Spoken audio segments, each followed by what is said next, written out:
আসসালামু আলাইকুম। নদীতে ভাসমান বেদে সম্প্রদায়ের একটি বেদে পল্লী, যেটি মুন্সিগঞ্জের সিরাজদিখানের মালখানগরের তালতলাতে, সে তালতলা যে লঞ্চ ঘাট ছিল সেই লঞ্চ ঘাটের ওই জায়গাগুলোতেই বসবাস করছে প্রায় 30-40টি বেদে পরিবার। এখানে আমরা দেখতে পাচ্ছি তারা তাদের যে জীবনযাপন, অর্থাৎ নৌকার মধ্যে জীবনযাপন বেদে সম্প্রদায়ের, সেই এখনও তারা এই নৌকার মধ্যেই বসবাস করে থাকে।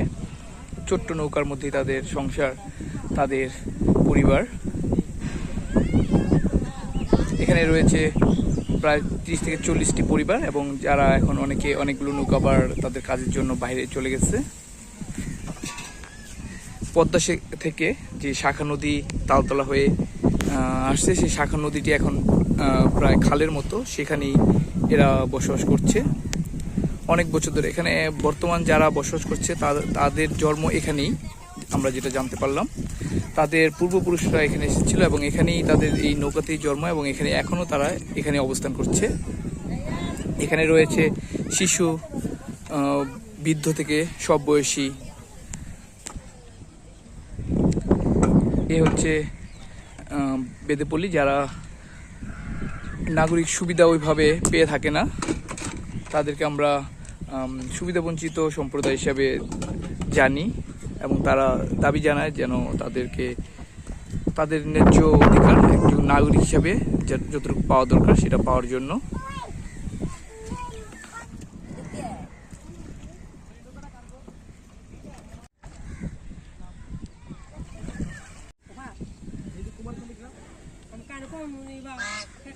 জলে যাদের জন্ম এবং এখানেই তাদের শেষ, সেই ভাসমান বেদে পল্লী।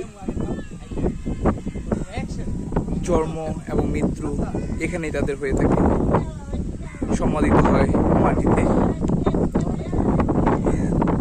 শুধু তারা যে ভাসমান অবস্থায় থাকে তাও না, তাদের জীবনযাত্রা, তাদের সুযোগ সুবিধাও ভাসমান। তারা কোনো সুযোগ সুবিধা পায়, কোনোটা পায় না অ্যাজ এ নাগরিক হিসাবে।